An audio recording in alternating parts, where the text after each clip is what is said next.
Hola queridos telespectadores, yo soy Rojo y yo soy Azul y hoy os presentamos una saga muy especial, Donkey Kong Country.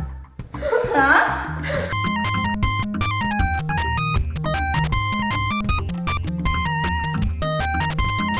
Donkey Kong Country Land fueron dos sagas paralelas de la década de los 90 que se usaron para renovar al famoso personaje de las recreativas, Donkey Kong.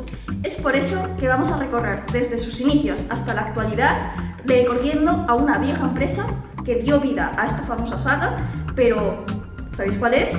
Aquí lo descubriréis. Primero iniciaremos con cómo surgió la idea del origen de Donkey Kong. Yamaguchi, presidente de Nintendo, contrató al joven Miyamoto ya que su padre era un viejo amigo suyo. A este se le encomendó trabajar con las máquinas arcade creando el videojuego Radar Scope, teniendo una buena aceptación en Japón, pero Nintendo quería extender sus horizontes, queriendo llegar al mercado estadounidense. Entonces Yamaguchi confió en Miyamoto para que realizase un nuevo juego arcade que sobrepasase los límites de la frontera nipona. Miyamoto decidió coger inspiración en los cómics, sobre todo en Popeye. Sin embargo, Nintendo no logró conseguir la licencia de estos personajes para el videojuego, por lo que decidió hacer una leve transformación de los personajes, manteniendo sus características.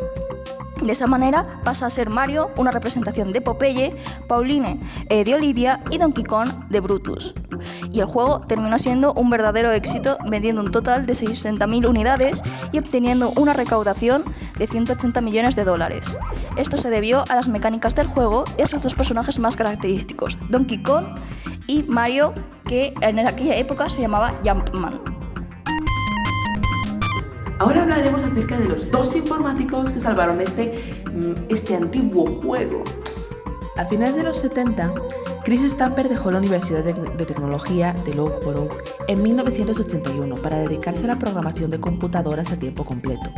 Trabajó desde 1979 en Arcade Associated Leisure, una nueva empresa británica que importaba máquinas arcades de Japón y Estados Unidos a Reino Unido, además de crear diferentes tipos de electrónica.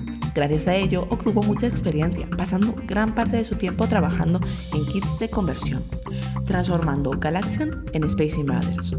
Por otro lado, convenció a su hermano Tim de trabajar con él, encontrándole un trabajo menos técnico, en gráficos y diseño. Pero os estaréis preguntando, ¿qué narices pintan estos señores aquí? Pues mucho, déjame seguir contando su historia. Con los éxitos que obtuvieron, Chris y Tim Stamper fundaron Ultimate Play the Game en 1982, junto con Carol Warddown, futura esposa de Tim, y su amigo John Ladbury. Ultimate lanzó una serie de juegos exitosos para el ordenador de sobremesa ZX Spectrum y creó su primer juego llamado Jetpack en 1983, del que vendieron más de 300.000 copias entre ese año y el siguiente. Después de múltiples lanzamientos exitosos, Ultimate Play the Game fue una de las compañías de desarrollo de videojuegos más grandes del Reino Unido. Sin embargo, por esas fechas empezó a surgir una crisis en el panorama de los videojuegos. Eso sumado a que el ZX Spectrum, en el que se especializaba la empresa, solo era popular en Europa y ellos tenían una visión más global.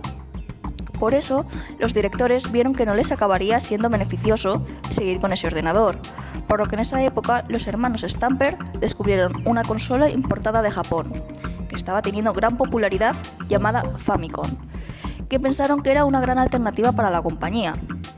Entonces, en 1984, decidieron finalmente vender la empresa a USA Golf, aunque siguieron publicando bajo su nombre algunos juegos más. Rare inicialmente fue una subdivisión de Ultimate, decidida a estudiar el hardware de la NES, pese a que aún tardaría un año en llegar al Reino Unido y que no contaban en ningún kit de desarrollo oficial.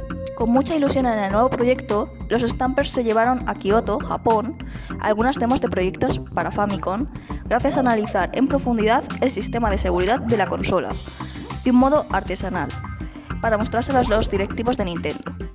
Sin embargo, esto ya venía de intentos anteriores, en 1983, los cuales no dieron sus frutos. Pero tras mostrarle la demo de Slalom, Nintendo acabó viendo su potencial, lo que permitió que Rare se convirtiera en una empresa subsidiaria, manteniendo respeto a sus políticas. Después de sacar varios juegos exitosos, Nintendo les dio a elegir a un personaje de su empresa para crear un nuevo juego. Los hermanos Stamper decidieron elegir a Donkey Kong, por lo que Nintendo les cedió la licencia con el fin de profundizar y engrandecer al personaje y a su universo para la nueva generación. Ahí fue cuando comenzaron a trabajar en el juego Donkey Kong Country. Ahora sí hablaremos acerca del juego, el que logró volver a traer a Donkey Kong a las pantallas. Donkey Kong Country, lanzado en 1994 para la SNES o Super Donkey Kong en Japón, fue un juego innovador para la época, ya que los gráficos eran más realistas comparados con los dibujos de entonces, gracias al método de la Silicon Graphics. Los protagonistas de ese juego son Donkey Kong y Diddy Kong, que tenían que rescatar el cargamento de bananas robado por el malvado King K. Rool. ¿Cómo se llaman estos personajes? Pues con la mecánica del modo Tag Team, en el que Donkey Kong y Diddy Kong se intercambian dependiendo del jugador. Si uno es herido, sale el otro, y puede ser rescatado si le liberas de los barriles que hay por el nivel. Sin embargo, si pierden ambos, tienen que iniciar desde el principio del nivel o desde el punto de guardado. Además, cada uno tiene sus propias características, como que Diddy Kong es más ágil y Donkey Kong más fuerte, por lo que puede elevar en el aire. Asimismo, en el juego aparecen varios miembros de la familia Kong, cada uno con un método diferente. Funky Kong nos traslada distancias en el mapa, Candy Kong tiene un punto de guardado y Cranky Kong nos aconseja los niveles. En lo que más destacó fue por su jugabilidad, siendo un juego de plataformas side-scrolling, donde ambos simios deberán atravesar 7 áreas, cada uno de los cuales estaba compuesto de 6 a 7 niveles y resguardado por su respectivo jefe. Los juegos que salieron por consecuencia del éxito fueron el Country 2 y 3 en los años siguientes. En el 2, Diddy y Dixie eran los protagonistas y tenían que salvar a Donkey Kong. La temática era pirata y se centraba más bien en la exploración, con las mismas mecánicas y diferencias de personaje que el primero. En cuanto al tercero, fue protagonizado por Dixie y Kiddy Kong, que buscaban a Diddy y a Donkey Kong por mapas de montaña y acuáticos. Fue un juego con las mejores mecánicas y gráficos, pero no llegó a tener éxito como sus predecesores. Ahora hablaremos sobre la saga paralela del Donkey Kong Country, el Donkey Kong Land. Después del éxito del Country, se decidió crear un juego que fuera una adaptación a la consola portátil Game Boy. Sin embargo, debido a las limitaciones de la consola y a las sugerencias de los programadores, se decidió optar mejor por la creación de un nuevo videojuego original con el fin de optimizar los recursos y atraer a nueva audiencia, dando lugar a lo que conocemos hoy en día como Donkey Kong Land. Este juego sería protagonizado igualmente por Donkey y Diddy, aunque se eliminó el Tag Team teniendo que pulsar un botón para poder cambiar de personaje. Además, se recorrerán también 4 mundos en vez de 7, Caleon Campland, Kremlantis, Montañas Mono y Gran Ciudad de los Monos, presentando una historia muy similar al original, pero que ocurre después del final, en el que tienen que encontrar al villano King K. Rool y darle su merecido otra vez. En cuanto a los gráficos, intentaron simular el estilo de SNES, y aunque lucían bastante bien, no se llegó al mismo nivel porque era monocromático y la potencia de la consola no era suficiente, surgiendo un gran problema, y es que no se diferenciaban a los personajes en entornos sobrecargados, siendo muy difícil jugar. Por otro lado, Donkey Kong Land 2 fue otro juego para la Game Boy lanzado en 1996, siendo una secuela directa del anterior Land, aunque es una adaptación directa del Donkey Kong Country 2, teniendo de protagonistas a Diddy y Dixie Kong. Por otra parte, tuvieron que quitar los niveles más difíciles, como Castle Crash y Haunted Hall, siendo reemplazados por niveles más fáciles, Danger Dungeon y Crazy Coaster. Además, los mundos 2 y 3 se fusionaron en un solo mundo, eliminando al jefe del mundo 3. En contraparte al anterior juego, Donkey Kong Land 3, lanzado en 1997, tiene muchos niveles y mundos completamente nuevos, que beben mucho del Donkey Kong Country 3. Sin embargo, sí que se le consideraba como un juego original y no solo como una adaptación reducida. Los niveles son menos sofisticados que los del original, aumentando la curva de nivel y también presentando 6 mundos, siendo el último mundo el mundo perdido y niveles muy similares al original, aunque había también unos nuevos como Miller Instinct, que hacía referencia a Killer Instinct, uno de los juegos de lucha de Rare, que era muy popular en ese momento. También añadirían el Time Trial, que permitiría completar los niveles en un tiempo específico, siendo algo nuevo antes nunca visto en la saga. Es el juego más pulido de los tres, pero también el menos popular y el que menos impacto tuvo. Ahora vamos a hablar acerca de varios apartados, pasando por aspectos positivos y negativos. Este juego hizo que el género de plataformas que no se había consolidado llegara a mucho público y se hiciera enormemente popular. Además de añadir a la mecánica de saltar, ya que ningún juego de la época había añadido eso antes y fue una mecánica extremadamente útil para la jugabilidad que inspira a los juegos de plataformas desde ese momento, siendo un elemento base en la era de los juegos de plataformas, como con Crash Bandicoot, Banjo, Spyro y juegos más influyentes de los 90. Además, gracias a la existencia del primer Donkey Kong, se creó el primer prototipo de lo que hoy conocemos como Mario Bros. Otro de los aspectos en los que influyó el género fueron los gráficos del juego Donkey Kong Country, gracias a los modelos pre-renderizados de Rare. Estos gráficos fueron pasados a juegos como Banjo-Kazooie y Conker's Bad Fur Day, descrito como el juego con los mejores gráficos de la NES. Por otro lado, otro aspecto clave relacionado con el viaje del héroe que añadió Donkey Kong Country fue la figura del mentor que tiene Cranky Kong, que le proporcionaba consejos y tutoriales de mecánicas al jugador. Esta figura se añadió a partir de ese momento en otros videojuegos en la misma empresa, como Pokémon con el profesor Oak. En la cultura popular, los juegos han dejado huellas en películas, programas de televisión y diferentes medios. Los personajes del juego han aparecido en cajas de cereales, juegos de mesa, pijamas y manga. La frase "It's on like Donkey Kong" fue acuñada incluso por el rapero estadounidense Ice Cube en 1992.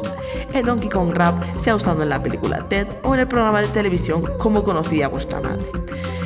Donkey Kong ha tenido numerosos cameos y apariciones en diferentes juegos de Nintendo, como villano en juegos como Mario y Rabbids Kingdom Battle, cameo en sorpresa en juegos como Mario Odyssey con New Donk City y personaje jugable en juegos multijugador como Mario Kart, Mario Party, Super Smash Bros. Y los juegos deportivos de Mario.